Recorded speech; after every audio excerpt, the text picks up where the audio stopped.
The diner smelled of fresh coffee and sizzling bacon, the kind of scent that wrapped around you like a warm blanket on a cold morning. Marcus moved between the booths with practiced ease, balancing a tray of pancakes in one hand and refilling coffee mugs with the other. It was the kind of job that didn't make you rich, but it kept the lights on, barely. Still, Marcus wore his usual easy smile, the one that made customers feel like they belonged. As he passed by the corner booth, his steps slowed. There she was, a young woman, maybe in her mid-20s, sitting alone. Her coat looked 2 sizes too big, and the sleeves frayed at the ends. Her hands rested protectively on her rounded belly, and her gaze stayed fixed on the table as if afraid to meet anyone's eyes. Something about her stillness felt heavier than simple shyness. Marcus approached with his notepad. "Morning, ma'am, can I get you something to eat?" he asked gently. She hesitated, her lips parting, then pressing shut again. Finally, in a voice barely above a whisper, she said, I don't have money for food." For a moment, Marcus's heart ached in his chest. He thought of his own mother, who had raised him alone and gone without meals so he could eat. He didn't even think twice. "Well," he said with a grin, "you've come to the right place. How about I get you something warm?" "On me." Her eyes widened. "I can't let you." "You can," he interrupted softly. "Everyone needs to eat. You just sit tight." Marcus walked back to the kitchen and quietly rang up a plate of eggs, toast, and pancakes, paying for it out of the crumpled bills in his tip jar. He even added a small paper bag with extra bread rolls for later. When he placed the food in front of her, she looked at him as if he had handed her the world. "Thank you," she said, her voice trembling. Marcus just smiled and nodded. Neither of them noticed the man sitting at the far counter, watching the exchange with unreadable eyes. The next morning, Marcus arrived at the diner early, as always. The air outside was crisp with the bite of winter, and he rubbed his hands together before stepping inside. He tied on his apron, humming quietly to himself, thinking about the woman from yesterday. The memory of her shy smile as she ate still warmed him more than the coffee brewing in the corner. But the warmth faded quickly. "Marcus," in the office, barked Mr. Halpern, the diner's owner, a short, heavy-set man with a permanent frown etched into his face. The tone was sharp enough to make the other waitstaff glance up from their duties. Marcus followed him to the cramped back office, the smell of grease and paperwork hanging in the air. "I got a report about you," Halpern began, flipping open a folder. "Says you gave away food for free to some woman yesterday." Marcus straightened. "I paid for it myself, sir. Out of my tips." "She was hungry and..." Halpern held up a hand, cutting him off. "That's against policy. We don't just feed random people, Marcus.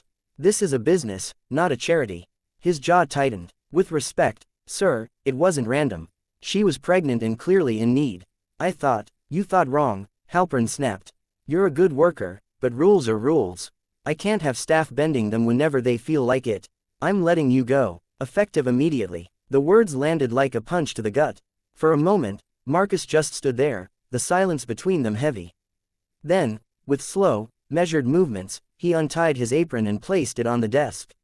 "I'd rather lose a job than my humanity," he said quietly. Halpern didn't reply, just scribbled something on the paper in front of him. Marcus walked out through the front of the diner, his coworkers watching in hushed silence. The bell over the door jingled softly as he stepped into the cold street, his breath turning to mist. The world outside felt harsher, emptier. But as he pulled his coat tighter, he told himself he wouldn't regret helping that woman, not now, not ever. The days after Marcus lost his job blurred together into a cold, gray stretch of time.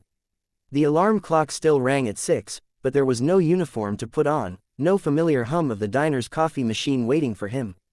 Instead, his mornings began with job listings on his phone, each application sent like a message in a bottle, hoping, but rarely getting a reply. The rent loomed like a shadow over everything. His small apartment, barely big enough for a bed and a second-hand couch, seemed colder now. The old radiator sputtered more than it worked, and Marcus found himself wearing his jacket indoors. He skipped breakfast most mornings, saving the few groceries he had for later in the day. A simple peanut butter sandwich had to be stretched into 2 meals. Still, even as his stomach grumbled and the weight of uncertainty pressed in, Marcus refused to let bitterness take root. One snowy afternoon, he saw Mrs. Harris, the elderly woman from down the hall, struggling with a bag of groceries. Without hesitation, He took the bag from her and carried it to her door. "You always show up right when I need help," she said with a smile.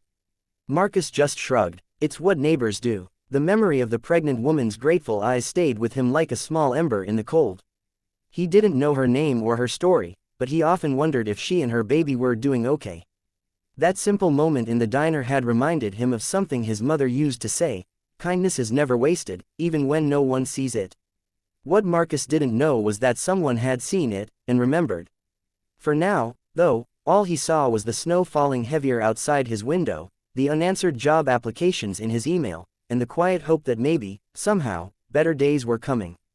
It was just past sunset when Marcus sat on the curb outside his apartment building, the icy wind slipping through the thin fabric of his coat.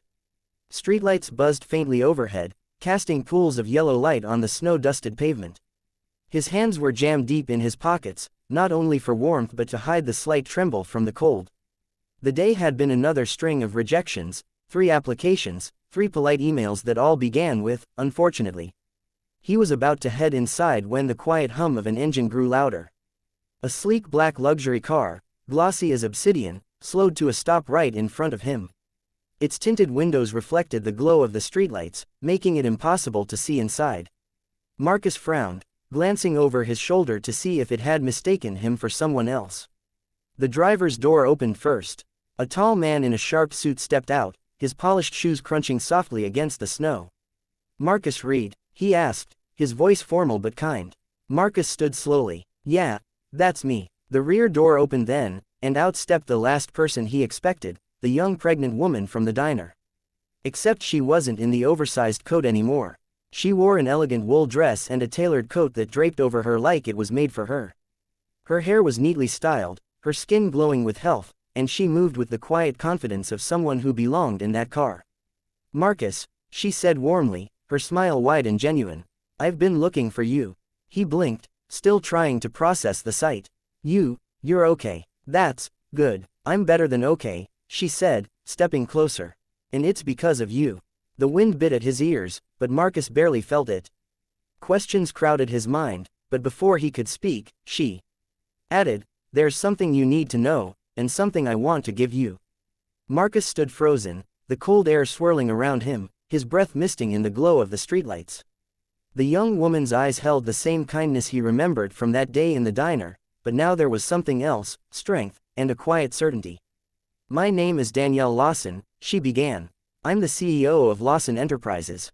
The day you saw me, I wasn't just hungry, I was testing something. I'd been working on a project to understand how people treat others when they think no one's watching." Marcus's brows furrowed. "Testing? You mean, you weren't?" "I was in disguise," she said gently. "But I was also going through something real. I had just left the hospital after a difficult appointment. I felt invisible, until you came along." Marcus shook his head, still struggling to believe it. "I just did what anyone should do." Her smile deepened. "No, Marcus, not everyone would have done what you did. You didn't just feed me, you treated me with dignity when you had no reason to. That's the kind of person I want on my team." She gestured toward the car, and the driver stepped forward, handing Marcus a thick envelope. Inside was a formal job offer, community outreach coordinator for her company, along with a signing bonus that made his hands tremble. "This isn't charity," Danielle said firmly. "It's an investment. I believe people like you can change the world, one act at a time."